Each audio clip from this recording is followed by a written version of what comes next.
చెప్పాలనిపిస్తూ ఉంటుంది. దేవుడి దగ్గర అడగని నేను ఏది కూడా చెప్పకూడదని నేను ఆగిపోయాను. దేవుడి సన్నిధిలో ఇచ్చే కానుకంట ఎడం చేతికి తెలియకూడదంట. హల్లెలూయా. కుడి చేతితో ఇచ్చే కానుక ఎడం చేతికి తెలియకూడదంట. దైవజనుడికి పెట్టే కానుక అందరికి చెప్పి పెట్టకూడదంట. కానుకల పెట్టులో వేసే కానుక ఎవరికి కనబడకుండా వేయాలంట. హల్లెలూయా హల్లెలూయా. 6 దినాలు కష్టపడి 7వ దినము ఆయన మందిరానికి వచ్చి ఆయన ఆరాధించడం పెద్ద మొక్కుబడిగా ఇప్పుడు మారిపోయిందండి. హల్లెలూయా హల్లెలూయా. చాలా మంది ఆదివారం కూడా దేవునికి స్థానం ఇవ్వట్లేదు, ఆయన స్తుతించలేకపోతున్నాడు. చాలా మంది అనుకుంటారు నేను మొక్కుబడి చేస్తున్నా 7 మంగళవారాలు మాత్రమే పోతా. హల్లెలూయా. 7 మంగళవారాలు కాదు కదా, 4 వారాలు కూడా రావుంది. హల్లెలూయా. అలా మొక్కుబడి అది చాలా దేవునికి ఇష్టమైన మొక్కుబడి. దేవుడు లేకపోతే నువ్వేమైపోతావు అదొక్కసారి జ్ఞాపకం చేసుకో. నువ్వేమైపోతావు అది జ్ఞాపకం చేసుకో. నువ్వు సంపాదించడానికైనా దేవుడు నీకు శక్తి ఇవ్వకపోతే, నీకు మంచి ఆరోగ్యం ఇవ్వకపోతే నువ్వేం సంపాదిస్తావు? దేవుడు అంటున్నాడు దేవుడు అంటున్నాడు మోషే తన ఇంట్లో నమ్మకమైన వాడంట. తన ఇల్లంతటిలో అంత మంచి పేరు మనకు రావాలండి. హల్లెలూయా. ధర్మారం సంఘం ఉన్నట్టుగా ఏ సంఘం కూడా ఉండదు. వాళ్ళంత ప్రార్థన పనులు ఎవరు లేరు, వాళ్ళంత భక్తి ఎవరికి లేదు అని ఒక పేరు మనకి రావాలి. హల్లెలూయా హల్లెలూయా. రాక్షులకు దీర్ఘాయువు కలగచేయును గాక, అతని సంవత్సరములు తరతరములు దేవుని సన్నిధిని అతడు నిరంతరము నివసించును గాక, అతన్ని కాపాడుటకై కృపాసత్యములను నియమించుము. దినదినము నా మొక్కుబడులను నేను చెల్లించినట్లు నీ నామమును నిత్యము కీర్తించెదను. హల్లెలూయా హల్లెలూయా. ఆయన సన్నిధిలో నిరంతరము ఎట్లా అంట నిరంతరము నివసించుదురుగాక అంటున్నాడు. హల్లెలూయా. మనము నిరంతరము దేవుని యొక్క సన్నిధిలో నివాసము చేయాలి. ఒక అతిథిగా కాదు, ఈరోజు చేసి రేపు చేయకుండా ఉండడానికి వీల్లేదు. ఎప్పుడు నిరంతరం దేవుని సన్నిధిలో నువ్వు అనుభవించేదానిగా ఉంటే అతన్ని కాపాడుతాడంట. కృపాసత్యములను నియమించుము. దినమెల్లా నా మొక్కుబడులను నేను చెల్లించినట్లు నీ నామమును నిత్యము కీర్తించేదను అంటున్నాడు దావీదు భక్తుడు. ఏమంటున్నాడండి? నిత్యము ఆయనకి నిత్యము స్తుతించడము, నిత్యము కీర్తన పాడడము, నిత్యము ఆయన స్తుతి అర్పణలు, ఆయన స్తుతిలో మీద ఆసీనుడిగా కావడము, అదే మొక్కుబడి చెల్లించుట. హల్లెలూయా హల్లెలూయా. అలాగ నువ్వు చెల్లించినట్లయితే ఆయన కృపా సత్యము నేను విడిచిపోదట. దావీదుకు చూపిన శాశ్వత ప్రేమ నీకు చూపిస్తాడంట. హల్లెలూయా. చాలా మంది వేరే వేరే స్థలాలలో పాటలు పాడుతూ డాన్స్లు వేసుకుంటూ చాలా ఎంజాయ్ చేస్తారు. హల్లెలూయా. అన్నే చెడు. మనమైతే దేవుని యొక్క సన్నిధిలో దావీదు రోడ్డు పైన ఆయన నాట్యం ఆడుతూ దేవుని స్తుతిస్తూ ఉన్నాడు. హల్లెలూయా. మనం ఒంటరిగా ఉన్నప్పుడు మనం ఆయన సన్నిధిలో ఎప్పుడు ఆయనను స్తుతించే వాడిక. హల్లెలూయా. ఆడవాళ్ళకైతే చాలా ఖాళీ సమయం దొరుకుతుంది. చాలా మంది ఇళ్లలోనే ఉంటారు. మరి ఏం చేయాలి? దేవుని స్తుతించే వారిగా ఉంటారు. నేను చాలా మంది రోడ్డు మీద పోతూ చూస్తూ ఉంటాను. సినిమా పాటలు పాడుకుంటూ పోతారు. అవన్నీ వ్యర్థమైన అంటున్నాడు దేవుడు. నిత్యము ఆయనను స్తుతించే వారిగా మనము ఉండాలంట. అప్పుడు ఆయన కృప మనతో ఉంటది. ఇది కృపాయుగము కాబట్టి మనం ఈ కృపాయుగములో దేవుణ్ణి ఏదైతే అడుగుతామో అది దేవుడు సమృద్ధిగా ఇస్తాడంట. అంతేకాదు, నువ్వు మొరపెట్టినప్పుడు ఆయన నీకు ఉత్తరం ఇచ్చే దేవుడిగా ఉన్నాడు. ఇరిమియా పుస్తకాలు 33:3 ఒక పుస్తకంలో ఉంటది, నువ్వు మొరపెట్టుము నీకు నేను ఉత్తరం ఇచ్చేదను, గ్రహింపలేని గొప్ప సంగతులను గూఢమైన సంగతులను నీకు నేను తెలియచేసేదను అని దేవుడు మాట్లాడుతూ ఉంటాడు. నువ్వు ప్రార్థించు చూడు, దావీదు అన్నాడు, నువ్వు ఉత్తముడు అని నేను రుచి చూసి తెలుసుకొని ఉన్నాను, అందుకే నేను విడిచిపెట్టట్లేదు అంటున్నాడు. హల్లెలూయా.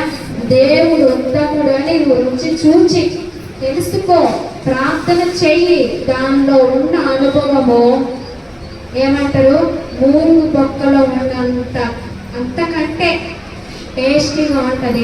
మరలా చెయ్యాలని అనిపిస్తుంది. నువ్వు ప్రార్థించడం నేర్చుకో, దేవుడు నీ వరను అంగీకరిస్తాడు.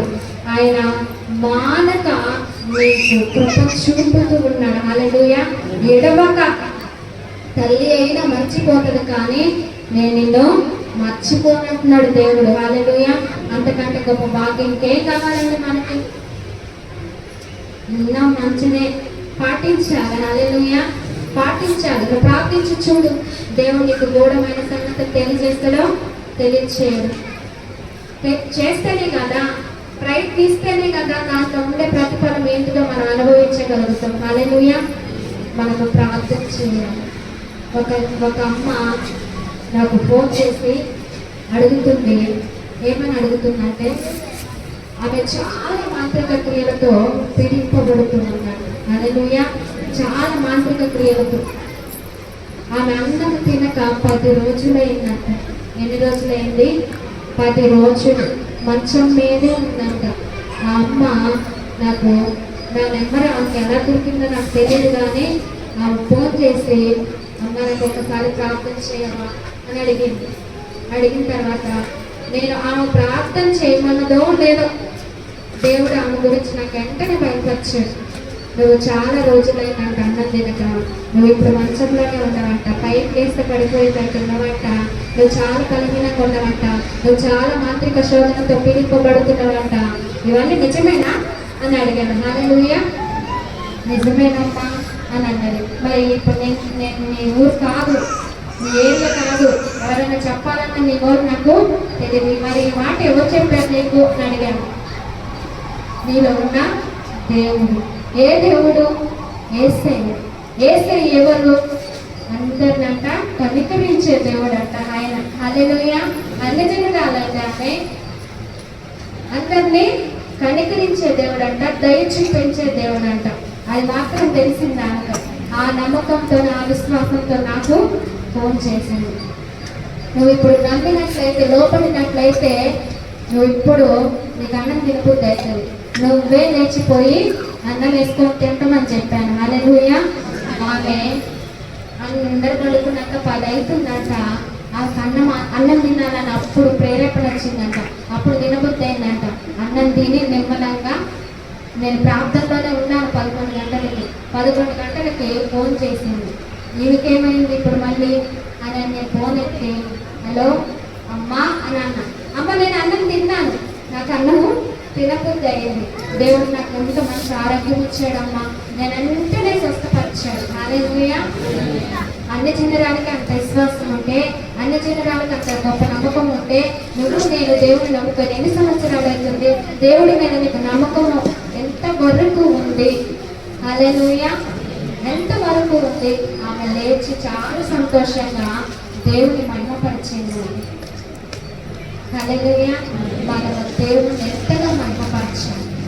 ఆయన కృప నిన్ను నన్ను విడిచిపోదంట. కృపా సత్యములు నిరంతరం నీకు నిలవబోతున్నాయి. హల్లెలూయా. నీ పరిస్థితులన్నీ మార్చబోతున్నాయి. దేవుడు ఎత్తైన కొండపైకి నిన్ను ఎక్కించబోతున్నాడు. ఈ వాక్యం దేవుడు మన ఇంటిలో ఉంచిన గాక, ఫలింప చేయను గాక. ఆమేన్. మనం ఈ రోజు నుంచి అయినా దేవుని సన్నిధిలో ప్రార్థన చేద్దాం. చేస్తారా? దావీదు మొక్కుబడిని చెల్లించినట్లుగా నువ్వు ఇప్పుడు ఈ ఏర్పాటును నువ్వు చెల్లిస్తావా? మంచి మొక్కుబడి చేసుకుంటావు, మంచి తీర్మానం చేసుకుంటావు. అందరూ తలలో ఉంచాలి, మోకరించాలి. నీ దోషము కలిగిన చేతులు పైకెత్తి దేవుడిని మనం స్తుతించే వారిముగా ఉండాలి, దేవుడిని కనపరిచే వారిముగా ఉండాలి. నిత్యము ఆయనని మనము వంట చేసే విధముగా ఉండాలి. ఎప్పుడు నిత్యము ఆయనని స్తుతించే వారిగా ఉండాలి. దావీదు నిరంతరము ఆయనని విడిచిపెట్టకుండా తరతరములు యుగ యుగములు ఆయన గుడారముల నివాసము చేసే విధముగా ఉన్నాడంట.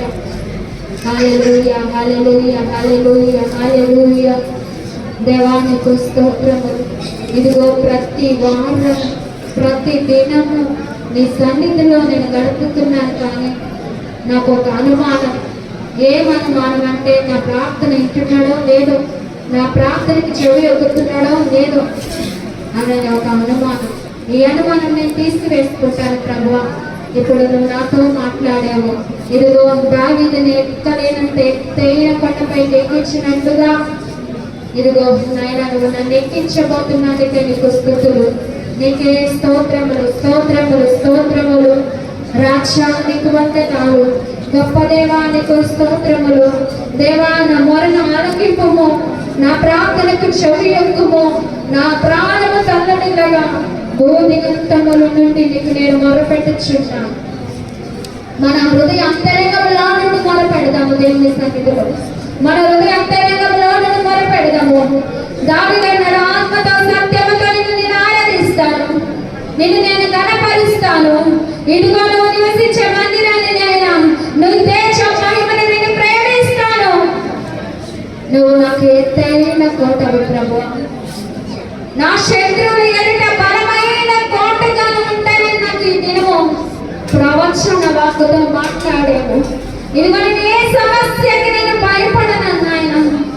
ఇదిగో ఎందుకంటే నువ్వు నాకు ఆశ్రయముగా ఉంటానని చెప్పావు, నువ్వు నాకు బలమైన కోటగా ఉంటానని చెప్పావు.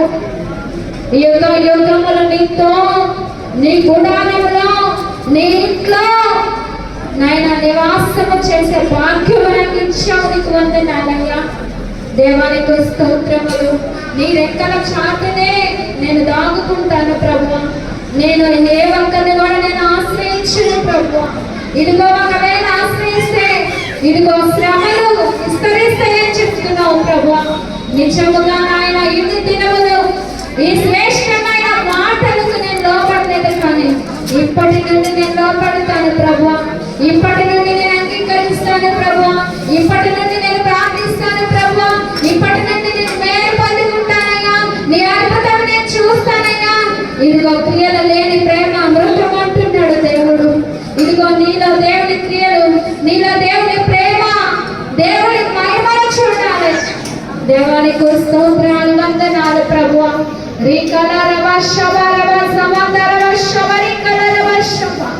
ఇదిగో నాయన ఈ అంత్య దినముల్లో నాయన నీ ఆత్మను కుమ్మరించు ప్రభువా. బలమైన ఆత్మను కుమ్మరించు ప్రభువా. ఇదిగో ఒకవేళ మొక్కుబడి చేసుకొని అయ్యా చెల్లించకపోతే నన్ను క్షమించు నాయన. నాయన నేను చెల్లిస్తాను ప్రభువా. ఇదిగో నేను ఇచ్చేది నీకు నాకే తెలియాలని చెప్పావు ప్రభువా. దేవానికి స్తోత్రాలు, వందనాలు అయ్యా. నీకు స్తోత్రములు ప్రభువా. ఇదిగో నన్ను ఉన్న స్థితిలోనే ఉంచలేదు, ఎంతో గొప్పగా నువ్వు ఆశీర్వదించావు ప్రభువా. దేవానికి స్తోత్రాలు, వందనాలయ్యా. నీ యొక్క మాటలు నా హృదయంలో ఉంచు, నా హృదయంలో ఉంచు, నా వినికిడిలో ఉంచు. ఆ మాటలు నాయన మారుమోగినట్లుగా నువ్వు నాకు సహాయం చేయి ప్రభువా. నేను నిన్ను మాత్రమే ఆశ్రయిస్తాను ప్రభువా. నేను ఆత్మకు భయభక్తులు కలిగిన వారందరినీ నాయన నీ స్వాస్థ్యముగా నువ్వు అనుగ్రహించి ఉన్నావంటున్నావు. నేను నీ సోదరు ప్రభువా. ఇదిగో మనసారా నువ్వు మాట్లాడుతావా, దేవుడికి నువ్వు చెప్తావా, నేను నీ స్వాస్థ్యమని ప్రభువా, నేను నీ సోదరు ప్రభువా. నువ్వు నన్ను ఎలా మలుచుకుంటావో ప్రభువా, ఆ విధంగా నువ్వు మలుచుకో. నన్ను వినకొట్టు, ననగొట్టు, సరి చేయి దేవా. తప్పు చేస్తే ఖండించే బాధ్యత నీకు మాత్రమే ఉంది నాయన. నా మీద పూర్తి అధికారం నీదే ప్రభువా. ఏది నాది కాదు ప్రభువా, ఏది నాది కాదు. నేను ఇంతవరకు చేసిన తప్పు మళ్ళా చేయకుండా అయ్యా నా మనస్సు నీ మీదకి త్రిప్పు ప్రభువా. అడుగుతారా మంచి తీర్మానం చేసుకుందాం. నువ్వు దేవానికి స్తోత్రములు స్తోత్రములు స్తోత్రములు. తీర్మానం చేసుకుంటుండగానే ఎవరైనా ప్రేరేపించబడిన వారు ప్రార్థన చేస్తారా? వాక్యం ఎత్తి పెట్టి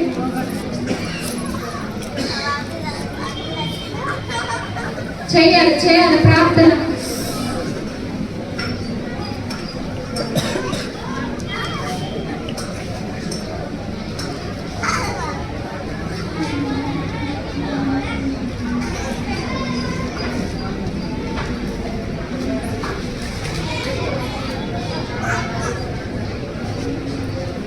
పాతాల లోతులంతా ఎంత లోతుగా ఉన్నాయి తండ్రి. తన సమస్యలు తండ్రి తనకంత లోతుగా కనిపిస్తున్నాయి తండ్రి.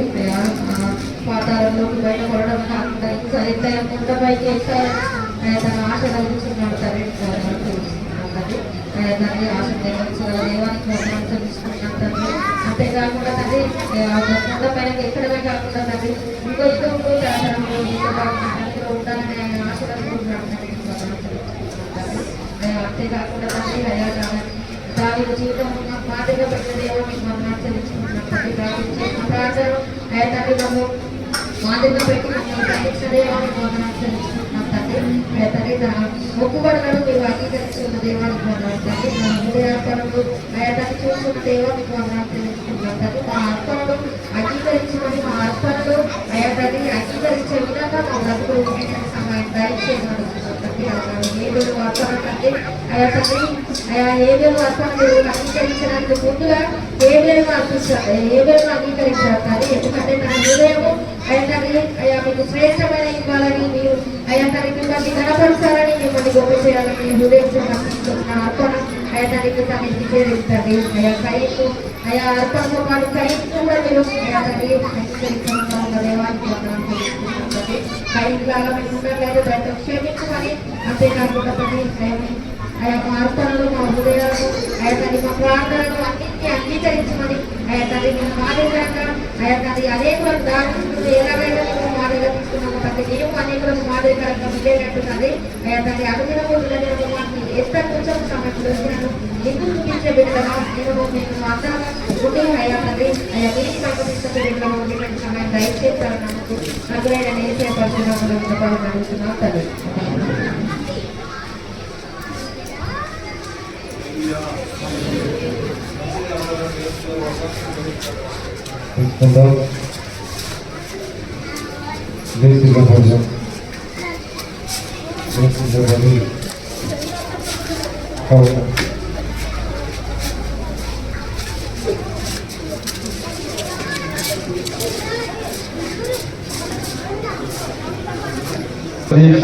దేవుడు మనం నడిపించలాగిన దేవుడు ఇక్కడ ఆత్మ సంచారం చేయాలని అందరూ వీళ్ళు ప్రేరేపించుకున్నారు.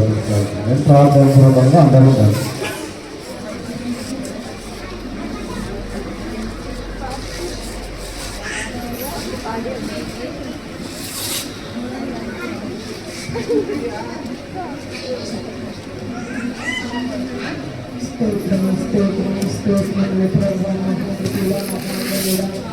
స్తోత్రాలు వందనాలు ప్రభా. ఈ సంగీతంలో ప్రభా అందులో సాక్షించండి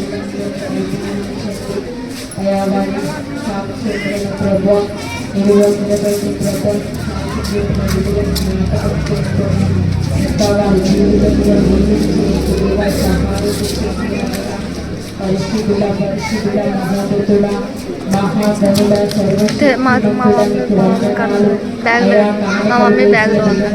జ్ఞాపకము చేసుకోండి ప్రభా. అయా వారికి రావాల్సిన ప్రతిఫలము దయచేయండి. అయా వారిని మీరు జీవించండి, సహాయం చేయండి నాయన. ఇంకా నా ప్రభు మీకు స్తోత్రాలు వందనాలు ప్రభా. రెండో వర్తమానంలో కూడా దేవా మీరు తోడుగా ఉండండి ప్రభానైనా.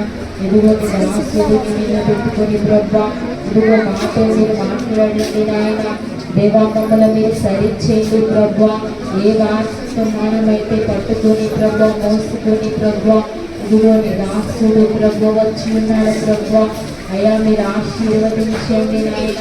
అయ్యా నీ సేవ శాసన మరుగుపరుచుకొని ప్రభు ఇదిగో మాతో మీరు మాట్లాడమని చిన్న కొద్ది ప్రార్థనని వేస్తూ పరిశుద్ధ నామంలో అడిగి వేడుకుంటున్నాము తండ్రి. మర్చిపోయినా మన అత్తదేమో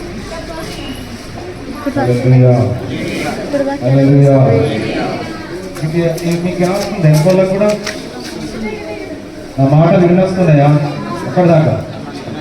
హల్లెలూయా. ఎంత అమ్మకి వినొస్తున్నాయా? హల్లెలూయా. మంచిది.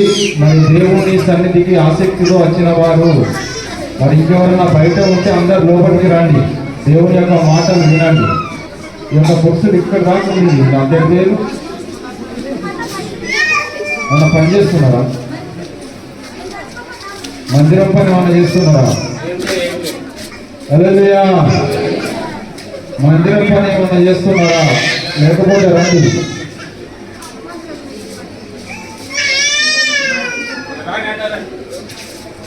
మంచిది. మంచి సమయంలోనికి మనం వచ్చి ఉన్నాం. ఇదివరదాకా మనము దేవునికి కృతజ్ఞతాస్తుతులు చెల్లించి కృతజ్ఞతాకాంక్షలు సమర్పించిన మన యొక్క దేవుడు చేసిన మేలను కష్టాలను దేవుని సన్నిధిలో సాక్షిగా చెప్పి ఉన్నాం. ఆ దేవుడు విని ఉంటున్నాడు. మరి సంఘం అంతా కూడా మీ కొరకు ప్రార్థన చేసుకొని హల్లెలూయా. మనకు వచ్చే నెలలో చెప్పాలలో మీటింగ్ ఉన్నాయి. మరి అందరూ కూడా మీ యొక్క వ్యక్తిగత ప్రార్థన ప్రతిసారి కూడా మరి జ్ఞాపకం చేసుకోండి. మీటింగ్లకు మంచి వాతావరణంగా ఉండాలి. వచ్చిన దైవజనులకు కూడా మంచి ఆయురారోగ్యాలు సహకరిస్తేనే మనకు సరైన ఉపదేశం అందిస్తారు. వాళ్ళకు ఆటంకమైతే సరిగా చెప్పలేదు, చెప్తారా? మనం ఉత్సాహంగా ఉన్నప్పుడు బాధలతో ఉన్నప్పుడు ఇలా ఉంటాం.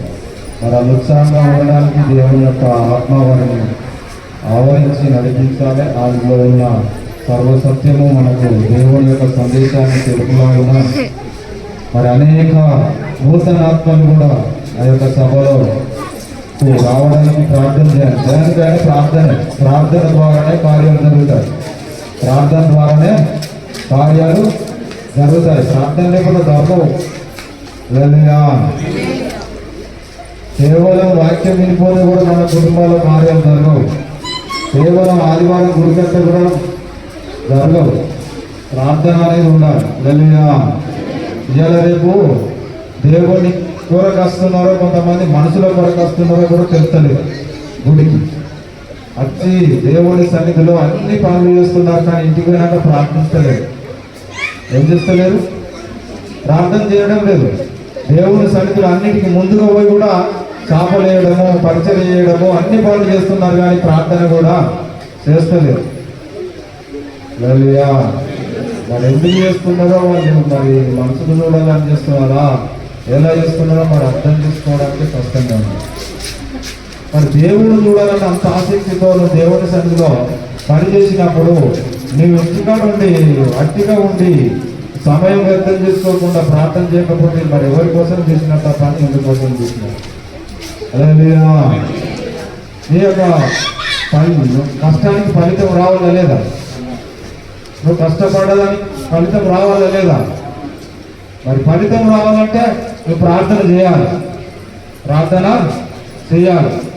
చాలా మంది విసిగిపోతున్నారు. చాలా మంది ఎందుకో అప్పుడప్పుడు కొంతమంది ఎందుకో ఆ గుడికి పోతే ఎందుకో బాప్తిసం తీసుకుంటే ఎందుకో హల్లెలూయా తీసుకోకుండా మంచిగా ఉండు, గుడికి పోకుండా మంచిగా ఉండు అని అటు ఇటు ప్రాణం వాతం పోతున్నారు. ఏమవుతున్నది? అటు ఇటు ప్రాణము రెండు దిక్కుల ఆలోచన కలిగి ఉన్నారు. అది విడిచిపెట్టండి. హల్లెలూయా. దేవుడు మిమ్మల్ని మేలు చేయడానికే నడిపించుకున్నాడు. మిమ్మల్ని స్వస్థపరచడానికే నడిపించుకున్నాడు. మిమ్మలను ఉన్నతమైన స్థితిలోనికి తీసుకుపోవడానికే రక్షించుకున్నాడు. హల్లెలూయా. నీ మనసు అలా చెప్తున్నది, లేకుంటే సైతాన్ అలా చెప్తున్నారు.